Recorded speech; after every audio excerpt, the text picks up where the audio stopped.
श्रीमद्भागवत महापुराण प्रथम स्कंध चौथा अध्याय। महर्षि व्यास का असंतोष। व्यास जी कहते हैं, उस दीर्घकालीन सत्र में सम्मिलित हुए मुनियों में विद्या वयोवृद्ध कुलपति ऋग्वेदी शौनक जी ने सूत जी की पूर्वोक्त बात सुनकर उनकी प्रशंसा की और कहा। शौनक जी बोले, सूत जी, आप वक्ताओं में श्रेष्ठ हैं तथा बड़े भाग्यशाली हैं।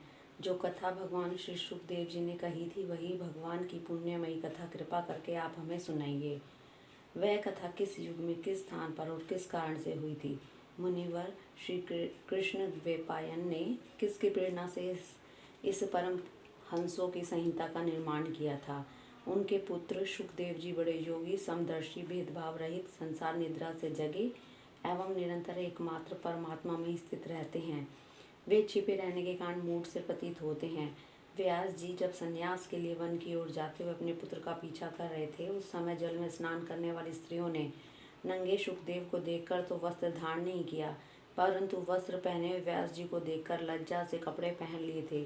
इस आश्चर्य को देखकर जब व्यास जी ने उन स्त्रियों से इसका कारण पूछा, तब उन्होंने उत्तर दिया कि आपकी दृष्टि में तो अभी स्त्री पुरुष का भेद बना हुआ है, परंतु आपके पुत्र की शुद्धि दृष्टि में यह भेद नहीं है। कुरु जांगल देश में पहुंचकर हस्तिनापुर में वे पागल, गूंगे व जड़ के समान विचरते होंगे। नगरवासियों ने उन्हें कैसे पहचाना?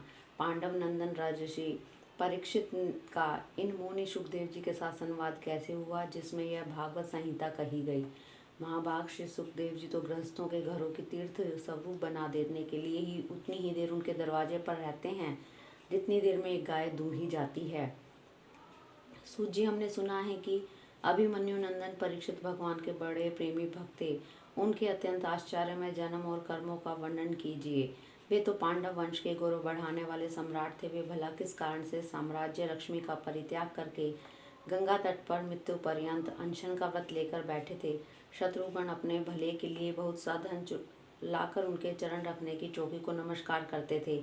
वे एक वीर युवक थे। उन्होंने उस दुस्तज्य लक्ष्मी को अपने प्राणों के साथ भला क्यों त्याग देने की इच्छा की?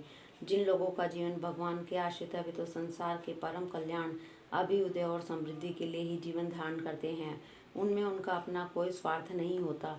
उनका शरीर तो दूसरों के हित के लिए था। उन्होंने विरक्त होकर उसका परित्याग क्यों किया? वेदवाणी को छोड़कर अन्य समस्त शास्त्रों के आप पारदर्शी विद्वान हैं। सूची, इसलिए इस समय जो कुछ हमने आपसे पूछा है, वह सब कृपा करके हमें कहिए। सूत जी ने कहा, इस वर्तमान चतुर्युगी के तीसरे युग द्वापर में महर्षि पराशर के द्वारा वसु कन्या सत्यवती के गर्भ से भगवान के काल अवतार योगी राज व्यास जी का जन्म हुआ। एक दिन वे सूर्योदय के समय सरस्वती के पवित्र जल में स्नान आदि करके एकांत पवित्र स्थान में बैठे हुए थे। महर्षि भूत और भविष्य को जानते थे। उनकी दृष्टि अचूक थी। उन्होंने देखा कि जिसको लोग जान नहीं पाते, ऐसे समय के फिर से प्रत्युग में धर्म संकरता उनके प्रभाव से भौतिक वस्तुओं की ही शक्ति का ह्रास होने लगा है। संसार के लोग श्रद्धाहीन और शक्ति रहित हो जाते हैं। उनकी बुद्धि कर्तव्य का ठीक ठीक निर्णय नहीं कर पाती और आयु भी कम हो जाती है। लोगों की इस भाग्यहीनता को देखकर उन मुनीश्वर ने अपनी दिव्य दृष्टि से समस्त वर्णों और आश्रमों का हित कैसे हो, इस पर विचार किया। उन्होंने सोचा कि वेदोक्त चातुर्होत्र कर्म लोगों का हृदय शुद्ध करने वाला है। इस दृष्टि से यज्ञों का विस्तार करने के लिए उन्होंने एक ही वेद के 4 विभाग कर दिए। व्यास जी के द्वारा ऋग, यजुर, साम और अर्थव, इन 4 वेदों का उद्धार हुआ। इतिहास और पुराणों को 5वें वेद कहा जाता है। उनमें से ऋग्वेद के पैल, सामगान के विद्वान जैमिनी एवं यजुर्वेद के एकमात्र स्नातक वैशंपायन हुए।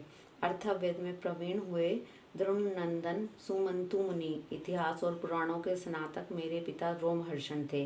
इन पूर्वोक्त ऋषियों ने अपनी अपनी शाखा को और भी अनेक भागों में विभक्त कर दिया। इस प्रकार शिष्य, प्रशिष्य और उनके शिष्यों द्वारा वेदों की बहुत सी शाखाएं बन गई।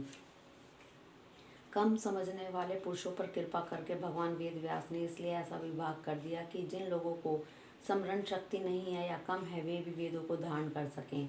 स्त्री, शूद्र और पतित वे जाति तीनों ही वेद श्रवण के अधिकारी नहीं हैं। इसलिए वे कल्याणकारी शास्त्रों के कर्मों के आचरण में भूल कर बैठते हैं। अब इसके द्वारा उनका भी कल्याण हो जाए, यह सोचकर महामुनि व्यास जी ने बड़ी कृपा करके महाभारत इतिहास की रचना की। शौनक आदि ऋषियों, यद्यपि व्यास जी इस प्रकार अपनी पूरी शक्ति से सदा सर्वदा प्राणियों के कल्याण में ही लगे रहे, तथापि उनके हृदय को संतोष नहीं हुआ। उनका मन कुछ खिन्न हो गया। सरस्वती नदी के पवित्र तट पर एकांत में बैठकर धर्मवेता व्यास जी मन ही मन विचार करते हुए इस प्रकार कहने लगे। मैंने निष्कपट भाव से ब्रह्मचार्य आदि व्रतों का पालन करते हुए वेद, गुरुजन और अग्नियों का सम्मान किया है, उनकी आज्ञा का पालन किया है। महाभारत की रचना के बहाने मैंने वेद के अर्थ को खोल दिया है, जिससे स्त्री, शूद्र आदि भी अपने अपने धर्म कर्म का ज्ञान प्राप्त कर लेते हैं। यद्यपि मैं ब्रह्म तेज से संपन्न एवं समर्थ हूँ, तथापि मेरा हृदय कुछ अपूर्ण काम सा जान पड़ता है। अवश्य ही अब तक मैंने भगवान को प्राप्त करने वाले धर्मों का प्राय निरूपण नहीं किया है। वे ही धर्म परम हंसों को प्रिय हैं और वे ही भगवान को भी प्रिय हैं। श्री कृष्ण द्वैपायन व्यास इस प्रकार अपने को अपूर्ण सा मानकर जब खिन्न हो रहे थे, उसी समय पूर्वोक्त आश्रम पर देव ऋषि नारद जी आ पहुँचे। उन्हें आया देखकर व्यास जी तुरंत खड़े हो गए। उन्होंने देवताओं के द्वारा सम्मानित देव ऋषि नारद की विधि पूर्वक पूजा की। हरि ओम तत्सत।